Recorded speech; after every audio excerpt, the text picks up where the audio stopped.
శ్రీ సచ్చిదానంద సద్గురు సాయినాథ్ మహారాజ్కి జై. జై గురుదేవ దత్త సాయినాథ్ మహారాజ్కి జై. బాబా గారు అనేక యోగ సాధనలు చేసేవారు. దాంట్లో రెండు మాత్రమే మీకు తెలియజేస్తున్నాను అని చెప్పి మన హేమంత్ పంతు చెప్తూ ఉన్నారు. దౌతి మరియు ఖండయోగం. ఖండయోగం అంటే శరీరం యొక్క అవయవాలన్నీ ఒకసారి ఒక భక్తుడు బాబాని ఏం చేస్తున్నాడు, అప్ప అంకుల్కని ఉన్నాడు కదా, నిఘా వేసి పెట్టుండేవాళ్ళు అనమాట బాబా మీద. రాత్రులు పోయి చూస్తే బాబా యొక్క శరీరం అంతా కూడా ముక్కలు ముక్కలుగా పడిపోయి ఉందట అక్కడ ఇక్కడ. ఈ ఖండయోగ సాధన మనకిప్పుడు నెల్లూరు సమీపంలో ఉన్న గొలగమూడి వెంకయ్య స్వామి గారు కూడా చేశారని చెప్పి చెప్తూ ఉంటారు. ఆయన కూడా నిరతాగ్నిహోత్రిని వెలిగించినారు. అంటే ఆయన ఖండయోగ సాధన శరీరాన్ని చేసి దాన్ని ఖండయోగ సాధనగా చెప్పారు. దౌతి అనే దాన్ని మనం ఇందాక గత వీడియోలో కూడా ఒకసారి చెప్పుకున్నాం. కొన్ని మూరల గుడ్డలు లోపలికి పంపించి దాన్ని ఎత్తు అంతా తీసుకుంటూ మళ్ళీ ముక్కులను తీసి ఆ పేగులను తీసి బయటికి తీయడం అన్నమాట. ఇలా ఇంకా కూడా ఆయన దౌతి ఖండయోగ సాధనతో పాటు మనం నీళ్ళని నూనెగా మార్చి దీపాలు వెలిగించినటువంటిది కూడా అది ఒక రకమైన యోగ ప్రక్రియనని మనం చెప్పుకున్నాం. అలాగే బాబా దగ్గర జరిగేటువంటి ఇంకొక వింత చర్యలో ఆయన చెక్క బల్ల ఇచ్చినాడు కదా. నానాసార్ నిమోన్కర్ అనేటువంటి భక్తుడు ఆ చెక్క బల్ల ఇస్తే అది ఎత్తుగా కట్టి ఉండేవాడు, చింకి గుడ్డలతో కట్టి ఉండేవాడు. 4 పక్కల దీపాలు వెలిగించి దానిపైకి బాబా ఎలా ఎక్కి పడుకునేవాడో అందరికీ ఆశ్చర్యమట. ఆ చింకి గుడ్డలు ఎక్కడ చినిగిపోతాయా అని అందరూ ఆశ్చర్యపోతుంటే ఈ యొక్క అజానుబాహుడైనటువంటి బాబా దాని మీదకి ఎక్కి ఎలా పడుకునేవారు. ఆ దీపాలు అలానే ఉండేవట. 4 పక్కల 4 దీపాలు, మధ్యలో తండ్రి బల్ల మీద పడుకొని. ఇది మనకి ఇది ఒక రకమైన యోగశక్తి. ఈ యోగశక్తులు ప్రకటించిన వాడు మన ఆంజనేయుడు లంకకు అంటే శరీరాన్ని తేలికగా చేయడము, శరీరాన్ని బరువెక్కించడము, శరీరాన్ని చిన్నదిగా చేయడము, శరీరాన్ని స్థూలంగా పెంచడము, ఇవన్నీ యోగత్వాలు.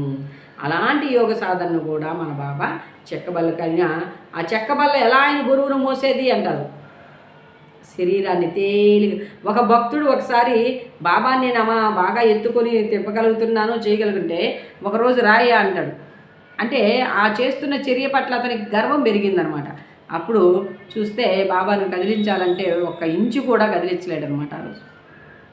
అంటే శరీరాన్ని బరువు చేయించడము, తేలిక చేయడం అనేటువంటి యోగ సిద్ధులను కూడా ఆయన ప్రదర్శించేవాడు అనేటువంటిది మనకు అర్థమవుతుంది. ఇక్కడ దౌతిలో ఆ గుడ్డను పంపించడము, ఆ సమయంలో బాబా ప్రేవుల్ని బయటికి వెడలగక్కి వాటిని నీటితో శుభ్రపరిచి పక్కనున్న నేరేడు చెట్టుపై ఆరవేయడం కూడా జరిగేదట. షిరిడీలో ఉన్నటువంటి వారు కొంతమంది కల్లారా దృశ్యాన్ని చూశారట. ఊరికే అదేదో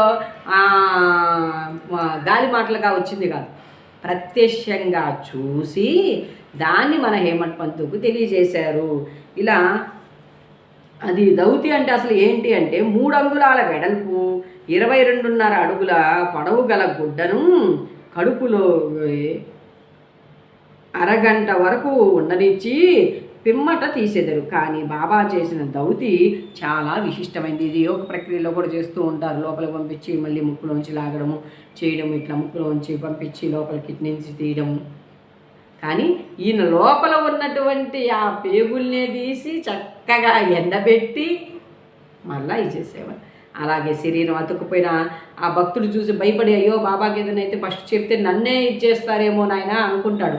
కానీ తెల్లవారు వచ్చి చూసేటప్పటికి బాబా చక్కగా మరలా భయంగా ఉంటాడనమాట. ఇది చూశారు కదా ఆయన ఏంటి అంటాడు.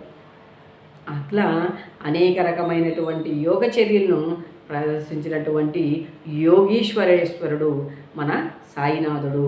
కాబట్టి ఇవన్నీ కూడా ఆయన ప్రకటితం చెయ్యాలి అనే దానికోసం కాకుండా సహజ సిద్ధంగా జరిగిపోయేటువంటి అంశాలు ఇవి. ఏదో మహత్తులు మాయలు చేసి చూపించాలి అని కాకుండా సహజ సిద్ధంగా ఆయన అవతార కార్యంలో జరిగిపోయినటువంటి అంశాలు.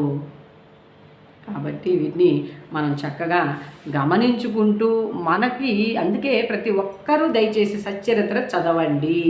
సచ్చరిత్రను చదివితే మీ అవగాహన ఎలా ఉంటుందో దాన్ని వ్యక్తపరచండి. వ్యక్తపరిచినప్పుడు మన భావంలో ఒక్కోసారి ఇప్పుడు ఈ సాయి భక్తులమైనప్పటి నుంచి సచ్చరిత్ర చదువుతూనే ఉంటాం. కానీ సచ్చరిత్ర ప్రతిసారి మనకు కొత్తదనాన్ని, కొత్త జ్ఞానాన్ని అందిస్తూనే ఉంటుంది. మనం మొదట్లో చదివిన అవగాహన స్థితిగతులు వేరుగుంటాయి. తర్వాత చదివిన తర్వాత ఇప్పుడు ఈరోజు చెప్పుకునేటువంటి ఈ సత్సంగము మరలా ఈ అంశాల గురించి చెప్పాలంటే ఇదే వస్తుందనే దానికి అవకాశమే లేదు. ఎందుకు అంటే ఇప్పుడు నాకు అర్థమైనటువంటి ఈ దౌతి ఖండయోగన మరొక కొద్ది రోజులకి దాని యొక్క అవగాహన స్థితి పెరగవచ్చు. మనకి ఇంటికి లెటర్ రాస్తే లెటర్ చదివేస్తే పక్కన పడేసేటువంటిది కాదు ఇది. ఏ గ్రంథమైనా మనం చదువుతూ ఉండగా బావిలో ఊట నీరు కదా ఎలా అయితే ఊరుతూ వస్తూ ఉంటుందో దాంట్లో ఉన్నటువంటి జ్ఞానం కూడా మన ఆత్మ ప్రగతి పెరిగే కొద్దీ మనకు అర్థమయ్యేటువంటి స్థితిగతులు కూడా మారుతూ వస్తాయి. కాబట్టి దయచేసి ప్రతి ఒక్కరూ కూడా సచ్చరిత్రను చదవండి. చదివి మీ మిత్రులకి మీకు అర్థమైన దాన్ని తెలియజేస్తూ రండి. అప్పుడు మీ అవగాహన పెరుగుతుంది. చక్కగా మీ ద్వారా ఇతరులకు కూడా దాన్ని అందించిన వారు అవుతారు. భగవంతుని యొక్క లీలా మరణంలో కూడా తరించిపోతూ వస్తాం.